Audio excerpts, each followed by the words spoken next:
Assalamualaikum warahmatullahi wabarakatuh. Selamat berjumpa kembali dalam pembelajaran matematika. Ya, mudah-mudahan kalian ada dalam keadaan sehat walafiat. Baik, pada pertemuan kali ini kita akan melanjutkan pembelajaran tentang sistem persamaan linear tiga variabel untuk metode yang kedua, yaitu metode determinan. Ya, Bapak harap kalian sudah membaca dan mempelajari modulnya, sehingga apa yang Bapak terangkan kali ini bisa kalian pahami dengan baik. Kita mulai, anak-anak. Yang pertama menentukan determinan, karena dari determinan inilah kita berangkat untuk menyelesaikan sistem persamaan linear yang akan kita bahas berikutnya. Perhatikan, jika matriks A ini unsurnya A1, B1, C1, A2, B2, C2, A3, B3, C3, maka determinan matriks A kita tulis dengan det A atau ini ya. Matriks A diapit tanda mutlak, ini diapit juga. Nah, ini akan kita cari nilainya dengan menggunakan beberapa cara. Yang pertama cara kofaktor dan adjoin, yang kedua cara sarus, dan cara kedua inilah yang akan kita pelajari, yaitu dengan menggunakan cara sarus. Langkah-langkahnya sebagai berikut. Ya, kita kembali. Kalau determinan kita lambangkan dengan ini ya. A1, B1, C1, A2, B2, C2, A3, B3, C3. Nah, langkah berikutnya, ini seperti ini, kita tuliskan dua kolom pertama. Jadi A1, A2, A3, kita tuliskan di sebelah kanan dari matriks C. Ya. Jadi A1, A2, A3. Kemudian kolom yang kedua, yaitu B1, B2, dan B3. Ya. Sehingga diperoleh seperti ini. Ya. Langkah berikutnya, kita akan melakukan pengurangan antara ini yang ke bawah, kita sebut sebagai diagonal utama, dikurangi diagonal samping ini yang ke atas. Kalian perhatikan, untuk diagonal utama berarti perkalian ini A1, B2, C3, ditambah B1, C2, A3, ditambah C1, A2, B3, dikurangi ini ya, diagonal samping yang ke atas. A3, B2, C1, kemudian B3, C2, A1, berikutnya C3, A2, dan B1. Ini semua dikalikan. Nah, inilah nilai dari determinan matriks di atas dengan menggunakan cara sarus. Ya. Perhatikan contohnya. Misalkan matriks A, ini unsurnya seperti ini. Ini adalah order 3 kali 3. Maka determinan dari matriks A, pertama kita apit ya dengan tanda mutlak. Kemudian seperti ini. Untuk menggunakan cara sarus, kita harus menambahkan dua kolom pertama. Jadi dua kolom ini. Yang 2, 1, min 3, kita tulis di sebelah kanannya. Juga sama ya, kolom yang kedua 1, min 2, 1 kita tulis.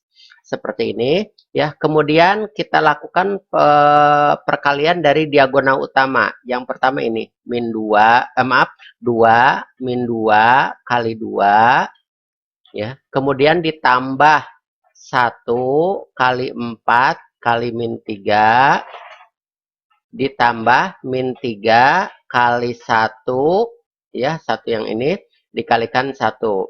Ya, kemudian dikurangi diagonal samping. Diagonal sampingnya ini, min 3, min 2, dikalikan min 3, dikurangi lagi 1 kali 4 kali 2, dikurangi lagi 2 kali 1 kali 1. Nah, Bapak tulis seperti ini semua. Yang tanda merah hati-hati itu karena ini dari rumus ya. Kemudian kalian operasikan, contohnya ini 2 kali min 2 kali 2. Ini kan hasilnya negatif. 2 kali 2 kali 2 berarti min 8. Kemudian 1 kali 4 kali min 3, berarti 1 kali 4, 4 kali min 3 jadi minus 12. Berikutnya min 3 kali 1 kali 1 jadi min 3. Kemudian dikurangi. Nah, yang dalam kurung kan negatif kali negatif positif. Kali lagi negatif jadi negatif.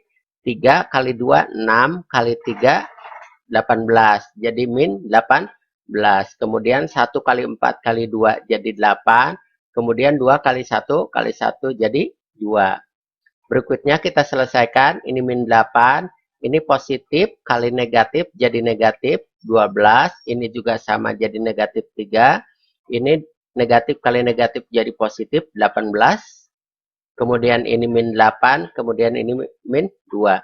Kita jumlahkan semua hasilnya jadi min 15. Inilah yang disebut determinan dari matriks A.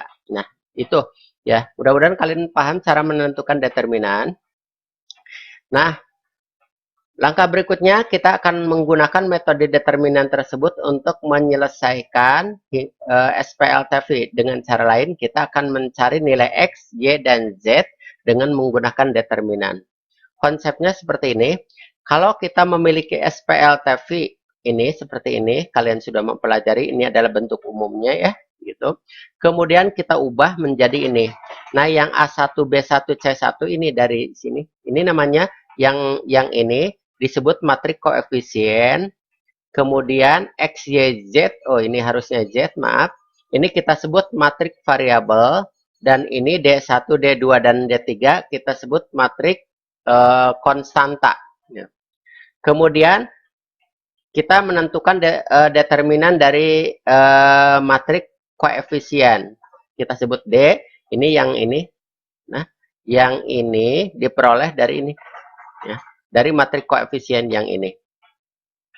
Kemudian kita definisikan DX, artinya determinan untuk matriks, untuk variabel X.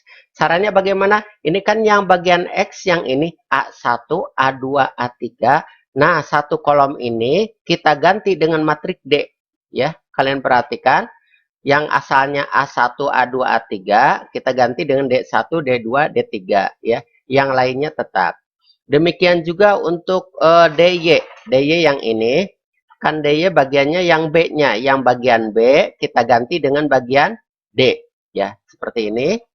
Demikian juga untuk Z ya, DZ itu bagian yang ketiga. Jadi bagian yang C1, C2, C3 yang ini kita ganti dengan D1, D2 dan D3. Nah, seperti ini. Setelah kita menentukan determinan dari semuanya, maka kita sampai untuk menentukan nilai X-nya sendiri. Jadi X berarti DX dibagi D, kemudian Y berarti DY dibagi D, dan Z, DZ dibagi D. Nah, itu konsep dasarnya ya. Gitu. Baik, untuk lebih jelasnya, perhatikan contoh berikut ini. Tentukan himpunan penyelesaian dari sistem persamaan linear 3 variabel berikut. Nah, ini soalnya. Sebetulnya soal ini mirip yang dengan soal yang kemarin, yang kita selesaikan dengan metode gabungan. Masih ingat penyelesaiannya berapa? Ya, betul. Penyelesaiannya 1, 2, dan 3. Hari ini kita akan menyelesaikan dengan cara lain, dan jawabannya pun harus sama nanti. Di jawaban akhirnya kalian perhatikan jawabannya 1, 2, dan 3. Langkahnya berikut ya. Perhatikan kita ubah yang ini, kita ubah menjadi persamaan matriks. 2 dari mana? Ini koefisien X-nya kan 2, di sini 1, di sini min 3. Nah, ini 2, 1, min 3. Berikutnya ini berapa? 1, min 2, 4. Ini. Kemudian baris ketiga, min 3, 1, 2. Ininya variabelnya X, Y, Z. Maaf, Bapak belum merubah ini. X, Y, Z ya. Ini Z. Kemudian berikutnya matriks koefisiennya min 5, 9, dan 5. Ini langkah pertama ya, kita bisa membuat ini. Langkah ini boleh dibuat tidak pun tidak apa-apa, yang penting kalian bisa memahami. Yang langkah pertama menentukan determinan, kemudian determinan X, determinan Y, dan determinan Z.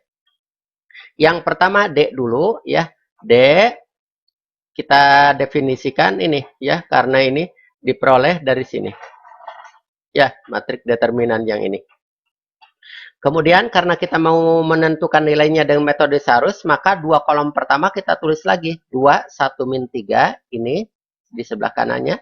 Kemudian 1, min 2, 1. Nah, setelah ini kalian selesaikan dengan langkah seperti tadi di atas. Jadi, perkalian diagonal utama yang ke bawah, ini ya, yang ke bawah, ini, dikurangi diagonal samping yang ke atas, ya. Nah, kalian, Bapak percaya kalian bisa menyelesaikan yang ini ya. 2, min 2 kali 2. kemudian 1, 4, min 3, kemudian min 3, 1, 1, kemudian diagonal sampingnya min 3, min 2, min 3, dikurangi lagi 1, 4, 2, kemudian 2, 1, 1. Kalian selesaikan ya, Bapak percaya kalian bisa menyelesaikan. Jadi hasilnya berapa? Minus 15. Ini untuk determinan. Berikutnya untuk dx, dx kita mengganti kolom pertama yang 2, 1, min 3 diganti dengan ini ya, konstanta min 5, 9, dan 5. Seperti ini, langkahnya sama seperti tadi. Karena kita mau menggunakan metode Sarius, kita tuliskan dua kolom sebelah kanannya. Kemudian lanjutkan operasinya. Sehingga untuk dx ternyata diperoleh nilainya berapa? Minus 15. Demikian juga untuk dy, maka kita mengubah bagian yang tengahnya, kolom tengah, karena ini adalah bersesuaian dengan koefisien dari y ya. Min 5 kita asalnya kan 1, min 2 1, kita ubah menjadi min 5 95, yang ininya tetap. Kemudian diselesaikan dengan cara Sarus seperti tadi, sehingga hasil akhirnya kita peroleh berapa? Min 30.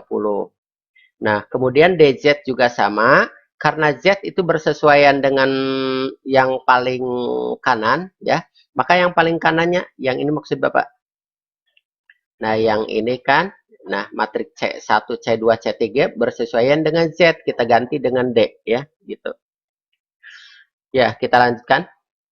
Nah, biasa kita kerjakan dengan cara Sarus, dengan cara menambahkan 2 kolom di sebelah kanannya, kemudian kita operasikan, hasilnya minus 4, 5.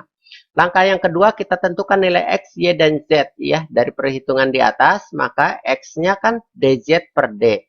DX-nya tadi berapa? DX-nya yang ini minus 15, dibagi D-nya juga minus 15. Jadi nilainya berapa?